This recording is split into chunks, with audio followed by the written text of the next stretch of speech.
Hola, bienvenidos a Crónica Lunares. Yo soy Irving Sun y, como ustedes bien saben, hace un par de meses ganó el premio Nobel John Fosse, que algunos le llaman también John Fosse. No sé realmente cómo se pronuncia ese nombre, yo lo estoy pronunciando como lo leo, John Fosse. Y pues en episodios anteriores hemos hablado sobre uno de sus libros que se llama Trilogía. Lo hemos leído en voz alta, esas tres partes de este libro reunidos en uno solo llamados Trilogía, y han tenido muy buena aceptación. Entonces, muchos de los lunares que nos han seguido nos han dicho que quisieran escuchar un poquito más de su obra de John Fosse. Y pues, ya que estamos en esto, hoy les presento 4 poemas y una sección titulada también que me ha parecido que es interesante, su Ars Poética. Es como una pequeña reflexión que es bien interesante también, sobre todo por ahora que ha ganado el premio Nobel, porque esto lo escribió en el año 2000, y se pudiese aplicar mucho a nuestro tiempo, sobre todo al tiempo en el cual está viviendo él esta reflexión, este reconocimiento sobre su escritura, que en sus palabras, espero que se den el tiempo para escucharlo hasta el final, porque lo tenemos de Ars Poética hasta el final, y pudieran comparar ese sentir que tiene de reflexión sobre un reconocimiento por la escritura y cómo llegar hasta el más alto grado de reconocimiento de literatura. Y pues ahora, ¿cómo decirlo? Ahora, ¿cómo pudiese reconocerse a sí mismo que sí vale la pena en ocasiones tener una observación de terceras personas y que las demás personas pudiesen validar que es muy buen escritor? Yo soy Irving Sun, esto es Crónica Lunares. Espero que esta introducción no haya sido tan confusa. Me confundí un poquito en mis ideas y traté de hablarlas como tal. Pero bueno, los dejo con esto de John Fosse.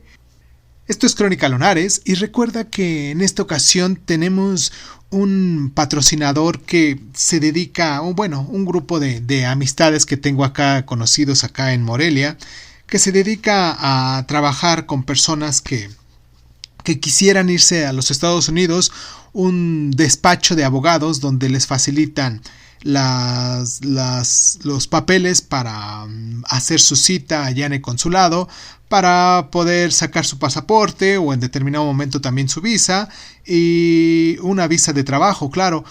Y pues nada, si te interesa esto o conoces a alguien que le pudieras interesar irse a trabajar al otro lado, pues mándame un correo electrónico a cronicalonares.sun@hotmail.com y pues yo te explicaré a detalle más o menos de qué trata esto, o te pasaré con la gente de este despacho y ellos con gusto te darán asesoría. Y pues sin más ni más, comenzamos. 4 poemas y un Ars Poética. Como un barco en el viento suave, tú y yo, tú y la luna, tú y el viento, tú y las estrellas. Quizás, frente a todo el hedor de cadáveres en descomposición en su tierra confinada, los demás, como yo, o quienes arden en su desesperada esperanza, sin dolor, por supuesto, sí, como un barco en el viento suave.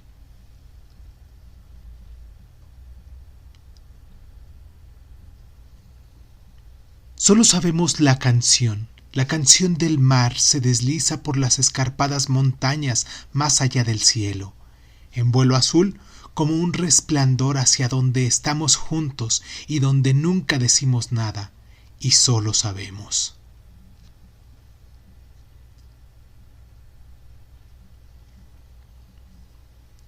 La montaña retuvo el aliento, hizo una respiración profunda, y entonces la montaña persistió, entonces las montañas persistieron, Y así es como las montañas persisten, y se inclinan hacia abajo y hacia abajo en sí mismas, y retienen el aliento, mientras el cielo y el mar se acarician y golpean, la montaña retiene el aliento.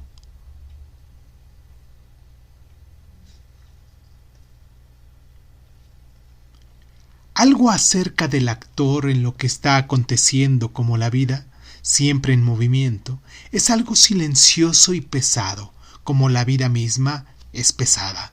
Para algunos, la vida se vuelve demasiado ligera y a la vez demasiado pesada, y se adapta de lo que sucede y se quedan ahí inestables, avergonzados, y no saben qué decir, y no tienen nada que decir. Y por eso hay que decir algo, y avanzan con pasos ligeros y rectos como el viento. Avanzan y se quedan ahí, pesados para sí mismos, en la luz del otro, mientras la vergüenza se disuelve y se vuelve tan ligera como el ángel del perro. Y entonces las alas del ángel se abren y se extienden sobre ellos, y entonces se dice: la agnosis de la escritura.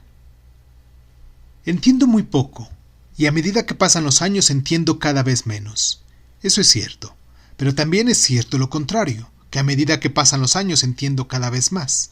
Sí, también es cierto que a medida que pasan los años entiendo muchas cosas, tantas que casi me asusto. El caso es que me desanima lo poco que entiendo y casi me asusta lo mucho que entiendo. ¿Cómo es posible que ambas cosas sean ciertas, que pueda entender cada vez menos y cada vez más al mismo tiempo?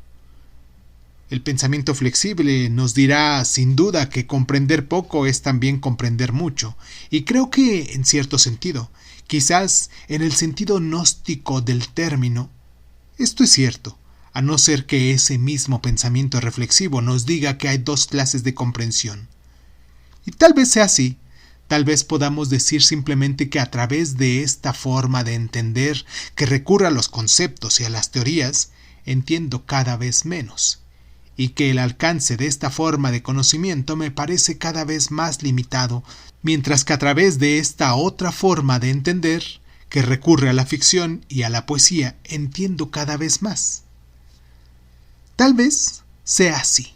En cualquier caso, así es como lo siento, porque después de escribir una serie de ensayos teóricos, he ido abandonando gradualmente esta forma de escritura en favor de lo que ahora es casi exclusivamente un lenguaje que no se ocupa en primer lugar del significado, sino que ante todo es el mismo, un poco como las piedras y los árboles y los dioses y los hombres, y que solo significa en segundo lugar. Y a través de este lenguaje, que es primero y que solo después significa, parece que comprendo cada vez más, mientras que a través del lenguaje ordinario, el que ante todo significa comprendo cada vez menos. Esto se debe principalmente a mí y a mi propia historia. Y para que quede claro, empecé a escribir pequeños poemas e historias a una edad tan temprana que resulta embarazoso. Sí, embarazoso porque la imagen del muchacho que a los 12 años se retira a su habitación donde no lo molestan para escribir pequeños poemas e historias encaja demasiado bien con el mito al que se supone que debe ajustarse el artista, que dice que si no se nace artista, al menos se llega a hacerlo en la edad más tierna. Y en lo que a mí respecta, eso es cierto. Y siempre soy escéptico ante todo lo que concuerda demasiado. Pero así son las cosas. Desde mi más tierna juventud he escrito y en cierto modo la escritura siempre ha sido su propio fin. No era una actividad a la que me dedicara para decir algo, para expresar una opinión, sino casi como una forma de estar en el mundo. Como si estuvieras en el mundo, como si estuvieras ahí de una forma satisfactoria a través de lo que escribía, y que a su vez estaba ahí, tan evidente en su presencia. Porque cuando escribo un texto que creo que está bien escrito, algo nuevo viene al mundo, algo que no estaba antes. He creado una especie de presencia. Y eso, el placer de escribir personajes e historias, incluso universos, que nadie conocía antes, ni siquiera yo. Me sorprende y me deleita. También lo sabía antes de que yo lo escribiera. ¿Y de dónde viene eso? No lo sé. Porque también es nuevo para mí. Nunca antes había pensado en ello. La escritura, la buena escritura, se convierte así en el lugar donde algo desconocido, algo que antes no existía, empieza a existir. De eso se trata. La escritura como un estado en el que aparece y nace por primera vez algo que casi podría describirse como un universo es, sin duda, lo que más placer me produce al escribir. Cada vez que escribes algo bueno, se crea todo un universo, porque todo buen escrito, incluso un poema, es de alguna manera todo un universo que antes no existía y que aparece a través de la buena escritura. A menudo pienso en la escritura como una desviación, como si la escritura fuera una manifestación misma de esta desviación, un poco como una adicción, porque igual que uno puede ser adicto a cualquier cosa, ya sea a una colección de sellos, o al juego, o a la heroína, también puede ser adicto a la escritura. De cierta manera es tan sencillo como eso. Ciertamente, aprecio el reconocimiento que obtengo, quizás más de lo que quiero admitir, pero al mismo tiempo me molesta porque cuando escribes mucho y te conviertes en poeta, novelista y dramaturgo de cierto renombre, cuando incluso consigues ganarte la vida decentemente con esta desviación, con esta escritura, cabe preguntarse si no es por eso por lo que escribes, para ganar dinero o para alcanzar la fama y la gloria, como suele decirse. Sin embargo, no me produce ninguna satisfacción. Simplemente no quiero ser el mejor de los demás. Incluso me produciría un cierto placer criminal ser peor que ellos. Pero sobre todo me gustaría estar donde están los demás, lo menos visible posible. Me gustaría ser como los demás y que me dejaran en paz conmigo mismo, con mi familia y con mi escritura. Y luego resulta que ser escritor no es eso. En Noruega, al menos, si escribes, si eres escritor, o bien es que eres peor que los demás, ya que escribes en cierto modo porque no encuentras tu lugar en la vida, y escribir significa que estás cerca de la enfermedad mental si no has cruzado ya la línea, o bien que eres mejor que los demás porque tienes un talento especial, algo que te convierte en algo digno de admiración, que hace que lo que escribes merezca ser enseñado en las escuelas, que te reporta prestigiosos premios y te transforma en vida en una especie de fenómeno clasificado del que la gente presume cuando se reúne en sus cafés de moda. El desánimo me invade y de nuevo, como a los 12 años, te refugias en la escritura. Ese lugar que nos hemos creado en la vida, ese lugar en el que, renunciando a los conceptos y a las teorías, así como al consenso social y a sus jerarquías de valores, intentamos acercarnos a un lugar en el que no comprendemos, de una ausencia casi total de comprensión, y desde el que a través del movimiento y del ritmo, o de lo que sea, intentamos hacer surgir algo que solamente es y que de esa manera es también una especie de comprensión. No una comprensión que corresponda a este concepto o a aquel, a esta teoría o a aquella, sino una comprensión que haga que el lenguaje signifique una cosa y su contraria y luego otra. El lugar de donde procede la escritura es un lugar que sabe mucho más que yo, porque como persona sé muy poco y quizás tenga razón Harold Bloom cuando dice que el lugar de la escritura, lo que el lugar de la escritura sabe, se parece a lo que sabían los antiguos gnósticos, a lo que estaba en el origen de su gnosis, un conocimiento que es el orden de lo indecible, pero que tal vez sea posible expresar por escrito.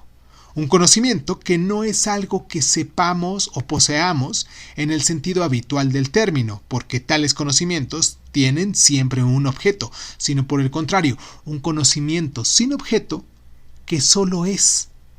Así que lo que no podamos decir tenemos que escribirlo, como dijo una vez el filósofo francés, no precisamente desconocido, Derrida. parafraseando las palabras de un filósofo austriaco, Wittgenstein. Y por supuesto, hablar de la anopsis de la escritura no es más que un intento de decir algo sobre lo que la escritura sabe. Sin embargo, sin considerarme gnóstico ni nada por el estilo, creo que es justo decirlo así. Y el hecho de escribir bien, es similar, como se ha dicho, a una oración. Me parece bastante obvio. Pero entonces, parece un tipo de oración casi criminal. Abril del 2000.